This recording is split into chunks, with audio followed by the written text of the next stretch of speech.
I'm talking about the kind of city that idolizes a masked vigilante. Gotham City is proud of an ordinary citizen standing up for what's right. Gotham needs heroes like you, elected officials, not a man who thinks he is above the law. Exactly. Who appointed the Batman? We did. All of us who stood by and let scum take control of our city. But this is a democracy, Harvey. When their enemies were at the gates, the Romans would suspend democracy and appoint one man to protect the city. And it wasn't considered an honor, it was considered a public service. Harvey, the last man that they appointed to protect the Republic was named Caesar, and he never gave up his power. Okay, fine. You either die a hero, or you live long enough to see yourself become the villain. I want to talk about the most underrated villain in movie history. A man who was on a height, who was seen as morality shaped in a present. A man who was a charismatic and would do anything to save his people.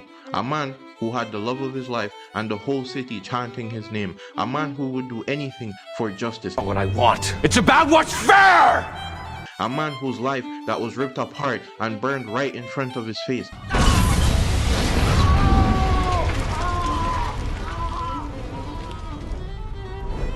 A man so psychologically complex that he would hunt his demons and chase his predecessors. A man whose judgment that was not limited to himself. Ladies and gentlemen, grab a drink and grab some popcorn, because in this video we will be talking about the most underrated villain in movie history, and he goes by the name Harvey Dent.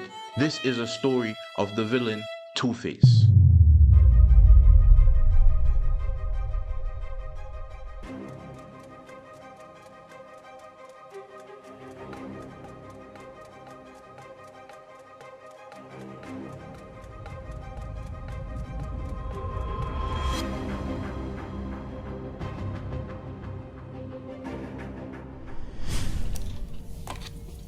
You gonna count me in? In this town, the fewer people know something, the safer the operation. Gordon, I don't like that you've got your own special unit. And I don't like that it's full of cops I investigated at Internal Affairs.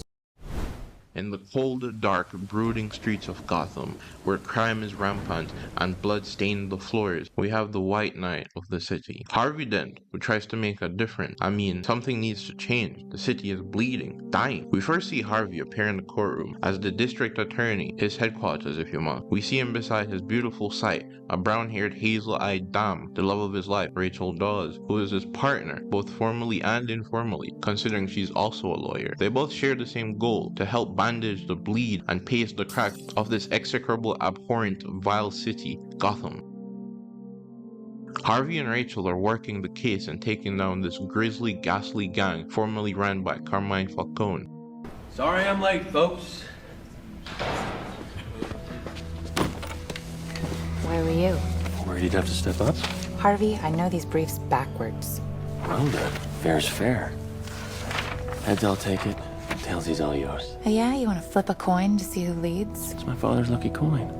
As I recall, it got me my first date with you. I wouldn't leave something like that up to chance. Harvey comes in late and proposes a wager to Rachel in who will argue the case, a coin flip, which he proceeds to win and say the statement. I make my own luck. And with a charismatic first view of Harvey disarming the guy who took a statement saying he took leadership and was the head of the cabal, recanting the statements he made that Salvatore Maroni was, he then punched him in the face and showed the audience exactly the type of captivating character he would be. From you, that this man, Salvatore Maroni, is the new head of the Falcone crime family. Maroni?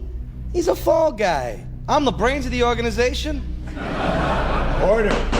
Permission to treat the witness as hostile. Granted. Hostile? I see you hostile.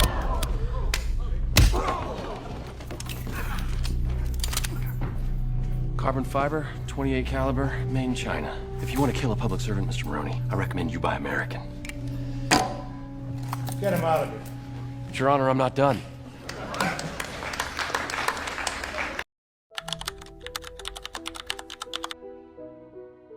Harvey, a sympathizer for the Dark Knight, the city seeped with corruption, he views that they drove themselves to use a vigilante to help repair the city, especially a place known for having corrupted cops. He works with the Bat to help save the city from one of their cruelest oppressors, the Joker. I'm gonna need a cup of coffee. The good cop, bad cop routine. Not exactly.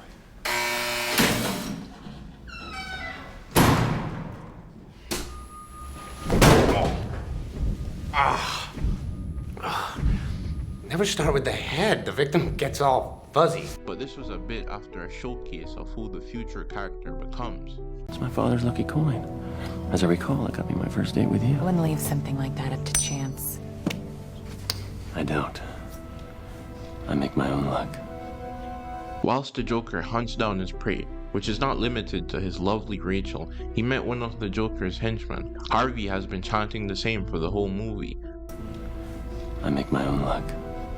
Harvey uses a coin from his father, a one-sided coin ensuring that the odds are not only in his favor, but the odds are his to determine, and we see him using his odds to meet one of the Joker's henchmen. What I mean, he is justified, right? They're trying to take his love, and they're actively trying to destroy his city, marking themselves as an enemy towards him. What could possibly be a more reasonable response? Games.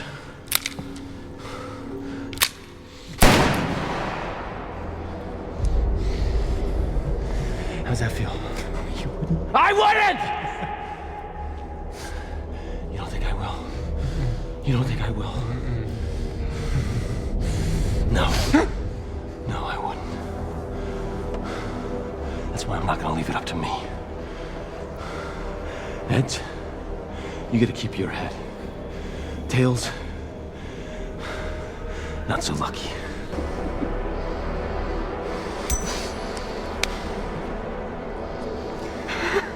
Let's go again. I don't know anything! I don't! You're not playing the odds, friend. And yet, as he desires to go again to reflip his coin to get some answers, Harvey makes his own odds.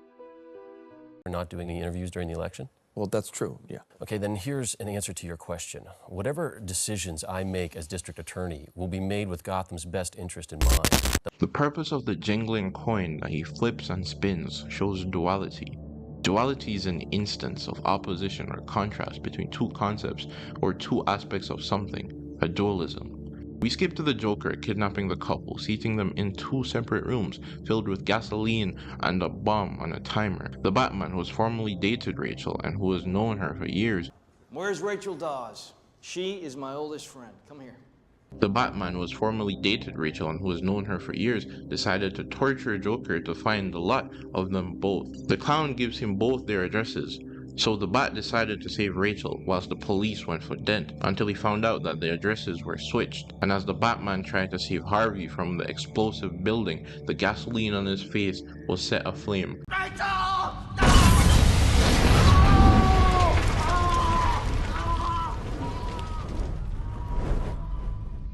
Birthing the one we know to call Two-Face. One coin, two faces. She trusts you. Just like Rachel did. I didn't You didn't know what they were gonna do? You're the second cop to say that to me. What exactly did you think they were gonna do?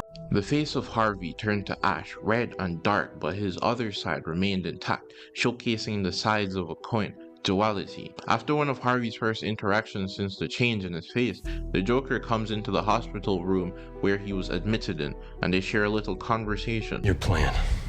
Do I really look like a guy with a plan? You know what I am? I'm a dog chasing cars. I wouldn't know what to do with one if I caught it. You know, I just do things. The Joker gave Harvey a gun and pointed it at his head, handed Harvey with a coin with different size flips, deciding the judgment he wants to place on Joker, because with Harvey's philosophy, the only thing just is chance. The Joker was spared to the knowledge of the viewer, but this wasn't the end of Harvey's tyranny. One after the other, Harvey went out after those who were failing the city, and who failed him and Rachel. But how could he not? They took his love, they took his face. How could he not be aggravated? How could this not drive him to madness? Of course, this was the psychological break that he had, believing his statement, there's nothing just but chance. Are you telling me that you're gonna protect the other traitor in Gordon's unit? I don't know, he never told me. Listen, Dent, I swear to God, I didn't know what they were gonna do to you. That's funny. Because I don't know what's gonna happen to you either. In the last scene with Harvey, we have him going after Gordon, a police officer, putting him in blame for allowing Rachel to die, charging Gordon with corruption, and then we have the scene where he decided to judge him by taking who he loves most, his son, from him, like Rachel was taken away from him. And the Bat appeared, them squabbling with each other. Batman encouraged him not to do this until they lead up to the argument where he viewed himself as responsible for which I believe was the death of Rachel. Was it me who was the only one who lost everything? It was. The Joker chose me! At the people responsible. Fair enough. You first.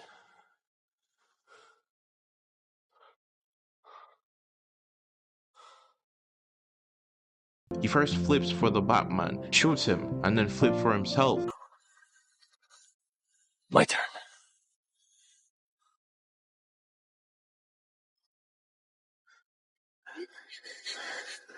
And we see the convolution of Harry, where he decided to flip to take his own life. To this day, I don't know if he won the coin toss, but he then flipped for Gordon's son, urging him that he will in fact kill his son, but the Batman stopped him by pushing him to his death. The memory of Harvey was left to believe that there was someone helping the city, someone trying to be a beneficial member of society, and the Batman taking the blame for the death of Harvey, with Gordon covering up the wrongs that he did, taking the role of the Dark Knight, and leaving Harvey as the compassionate memory of the city, the White Knight.